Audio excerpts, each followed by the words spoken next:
Welcome to Vivid English Podcast. Hello, everyone. I'm Sarah. And I'm James.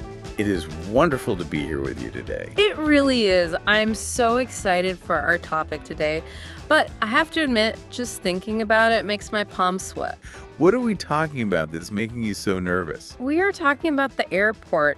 Specifically, that moment when you get off the plane, you're all tired, and you have to go through immigration and customs. You see that officer in the uniform, and you have to answer their questions in English. Yes. Yeah. I understand completely. That can be a very high-pressure situation. Even for native speakers, it can feel a little intimidating. It really can. You feel like you're being tested. Exactly. It feels like a test. And if you fail, they send you home. Well, I want to reassure you and our listeners right now, it is not a test of your grammar. The goal today isn't to be perfect. Oh, okay. The goal is just to be clear. I love that. Not Yeah. perfect, but clear. Yeah. So what's our mission for this discussion? We are going to explore the golden rules for a smooth entry into a new country. We'll look at keeping your answers short, being honest, and having your documents all ready. So by the end of this, you'll know exactly what to say. That's the plan. Perfect. Let's get started. Now, it is 2026. Things have changed a lot at airports, haven't they? They certainly have. Technology has really taken over. When you arrive at many big airports now, you might see e-gates, facial recognition cameras. Biometric scanners, all of that. All of it. Sometimes you just look at the camera, the gate opens, and you walk right through. It feels very futuristic. It really does. But, and this is important, technology can fail. Or, sometimes the machine just selects you for a random check. Right. So even with all this new tech, you must be prepared to speak to a human officer? You can't rely only on the machines? That is a very good point. Always need a backup plan. Now, before we even talk about what to say, there's something we need to do while we're waiting in that line. I call it the wait etiquette. Yes, this is a crucial tip. When you're standing in that long line, waiting for your turn, what should you be doing? Or maybe more importantly, what should you not be doing? Exactly. And the advice is very simple. Put your phone away. Oh, this is a hard one for me. I always want to check my messages the second I land. Why is it so important to put the phone away? It's about respect and readiness. Immigration areas are high security zones. Often, taking photos or making calls is actually forbidden. I didn't even think of that. But mostly, if you're looking at your screen, you just look distracted. That makes sense. You want to look like you have nothing to hide. You want to look, ready. Precisely. If the officer calls you and you're sort of fumbling with your phone, it just starts the whole interaction on the wrong foot. Okay, so phone in the bag, stand up straight, look at the officer. You got it. All right, phone away, eyes forward. Now, we walk up to the desk. You mentioned a golden rule earlier. What's the most important strategy here? The golden rule is be brief. Be brief, so just keep it short. Keep it very, very short. This is where a lot of English learners make a mistake because they get nervous. They think they need to be polite by talking a lot. Right, I do this. When I'm nervous, I just keep talking and talking. A lot of us do. But at the immigration desk, any extra information can just cause confusion. Let me give you an example. Okay. Imagine the officer asks, "Why are you visiting?" A bad example would be, "Well, my grandmother was born in a village near here 80 years ago, and I've always seen pictures, and I promised her I would come." Whoa, okay, that is a beautiful story, but I see the problem. It is way too long. The officer is tired. They have hundreds of people to check. Yeah. They just need the facts. So the good example is to just say, "I'm here for a family visit." I am here for a family visit. That is it. That is it. Or even shorter, visiting family. I see. So the short answers actually prevent mistakes. If I talk too much, I might say something confusing or my grammar gets messy. Exactly. The more you speak, the more chances there are for a misunderstanding. So, keep it simple. Okay, I can do that. Let's move on to the specific questions. We identified the three most common questions that pretty much every traveler will hear. Yes, these are the big three. If you can master these, you are 90% ready. Like we said, the officer is just looking for consistency. Hmm. Does your story make sense? Let's start with question number one, the purpose of visit. The officer will usually say something like, "What is the purpose of your visit?" Or just, "Why are you here?" And since we're following the golden rule of being brief, what are the best answers? If you're a tourist, you should learn these phrases. Just repeat them in your head. I'm here for vacation. I'm here for vacation. Nice and simple. Or you could say, I'm here for sightseeing. I'm here for sightseeing. Okay. And what if I'm traveling for my job? Then you would say, I'm here on business. I'm here on business. Got it. What's question number two? Question number 2 is about time. How long do you plan to stay? The duration. How long do you plan to stay? How should we answer that one? You need to be specific. Don't say a while or I'm not sure yet. You need a clear number. So something like 10 days. Perfect. I'll be here for 10 days. Or 2 weeks. This should match the date on your return ticket. It shows you have a plan to leave. That's the key part, right? They want to know you're going home. Okay, on to question number three. This one is, where will you be staying? Your accommodation. Where will you be staying? For this, you need to know the name of your hotel or the address. A great answer is, I'm staying at the Hilton Hotel in London. I'm staying at the Hilton Hotel in London. You know, I have a practical tip for this one. Oh, please share. Sometimes when we travel, our phones don't work right away. We might not have internet. So I always suggest writing the address down on a piece of paper, Good idea. or at least take a screenshot on your phone so you can see it offline.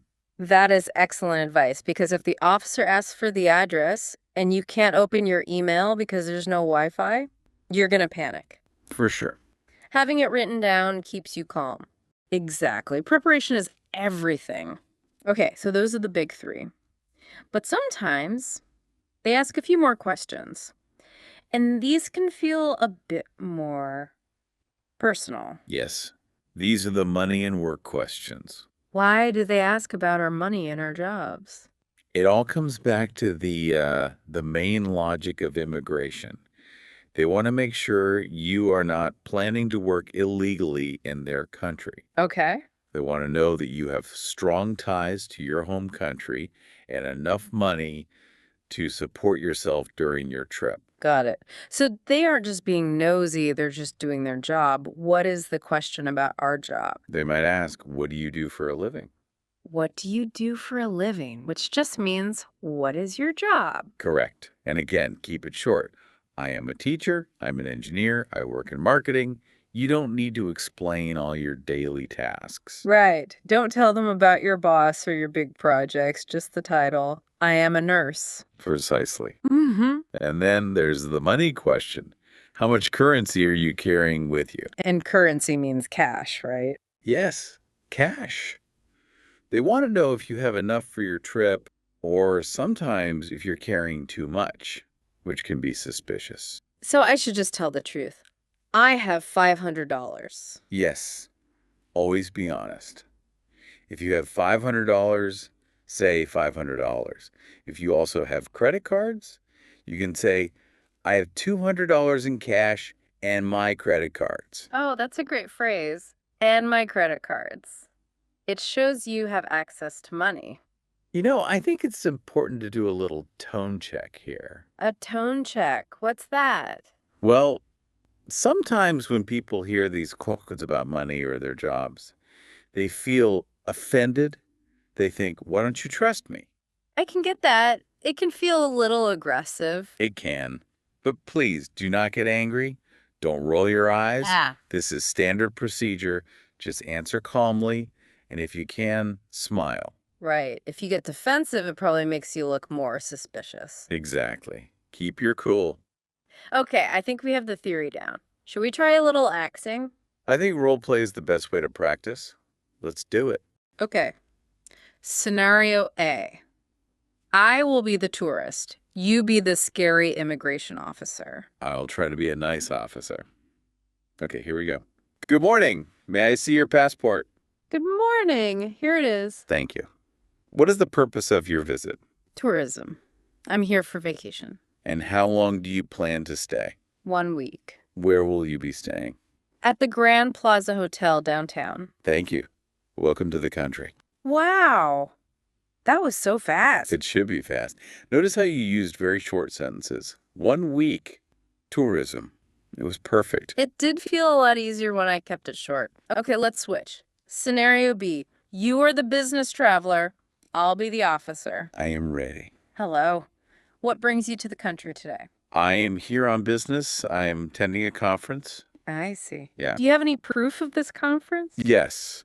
Here is my invitation letter. Okay. Thank you. And scene. Oh, I like that you had that invitation letter ready. Yes. If you are traveling for business, having a letter from the company or the conference is it's a key action. Stops so many questions before they even start. That's so smart. You just hand over the letter, and the officer can read everything they need to know.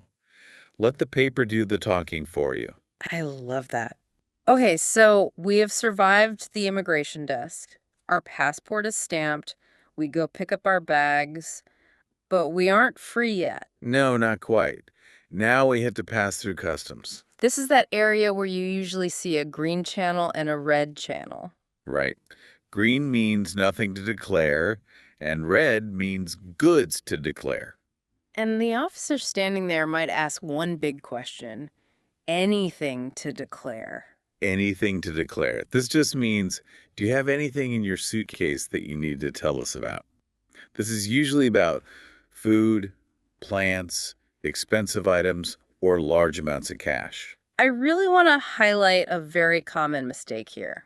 The leftover snack. Oh, the snack from the airplane. Yes. Let's say you were given an apple on the plane and you just put it in your bag for later. Can you take that through customs? In many, many countries, the answer is a big NO. Fresh fruit, vegetables, meat. They are often strictly forbidden. Why is that? To stop diseases and pests from entering the country. Even just one small apple. Even one small apple. There are stories of travelers getting huge fines. We're talking hundreds of dollars. Just for a forgotten apple in their backpack. That is a very expensive apple. It is. So the advice is either declare it or just throw it away before you get to the checkpoint. There are always bins right before customs. Just toss it.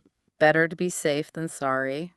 What about things from the duty-free shop, like alcohol or tobacco? There are duty-free limits. Yeah. If you bring 1 bottle of wine, it's usually fine. If you bring 20 bottles of wine, you have to declare it and pay tax. So if they ask, just be honest. Always. Yes, I have 1 bottle of whiskey from the duty-free shop. Simple. Honesty is the best policy. Okay, scenario C. What if they want to search your bag? It happens. Maybe a dog smelled that apple you ate 5 hours ago. Right. If they say, please open your bag, just do it.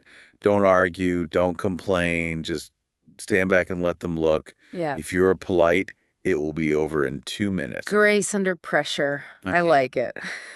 Now, we've covered a lot of, smooth scenarios. But what if things go wrong? What if we don't understand the officer? This is my biggest fear. Sometimes the officer speaks so fast, or they have a strong accent, or maybe the airport is just really noisy. It's a very real problem. And this is where we get into troubleshooting. The most important rule here is do not just say yes. Oh, that's dangerous. If they ask, are you carrying a weapon? And you just smile and say yes because you didn't understand, that is bad. That is very, very bad. So if you don't understand, you need a phrase to stop the conversation and ask for some clarity. What are the best phrases to use? The first one is really polite and clear. Could you please repeat that more slowly? Could you please repeat that more slowly? I like that because you're telling them exactly what you need for them to slow down. Exactly. Another good one is, I'm sorry, my English is a bit limited. Could you say that again? I'm sorry, my English is a bit limited. Could you say that again? This is great because it sort of lowers expectations. The officer will realize, okay, I need to use simpler English. Yes. Most officers are fine with repeating questions. They want to get the right information too. As long as you are polite and calm about it, they will help you. It's so important to remember that asking for help isn't a weakness. It just shows you want to answer correctly. Absolutely. We are coming to the end of our journey through the airport. Before we go, do you have any final practical tips for our listeners? I do. My final tip is all about organization. We talked about having the address written down, but you should keep all your important documents in one specific folder or an easy-to-reach pocket. Ooh, I love this. A specific airport folder. Yes. Your passport, your return ticket, your hotel reservation, that invitation letter if you have one, put them all together. That way, when you get to the desk, you're not digging through your backpack, dropping your toothbrush, looking for all your papers. Exactly. No fumbling. You just pull out the folder and you look like a pro traveler. I feel more organized already. My final tip is about attitude. We've mentioned it, but a smile just goes a very long way. It really does. Just walk up to the desk and give the officer a polite good morning or good afternoon. Treat them like a person, not a robot. That is the perfect mindset. Remember, the officer is not your enemy. They just want to make sure you're a safe traveler. And if you're brief, honest, and organized, You will breeze right through. this has been such a helpful discussion. I genuinely feel much less nervous about my next trip. I hope our listeners do too. I am sure they do. It was a pleasure exploring all these tips with you. Thank you so much for listening. We have so many more topics to explore to help you speak with confidence. Yes, be sure to tune in to Vivid English Podcast next time. We can't wait to see you there. Have a safe trip, everyone. Bye-bye. Bye-bye.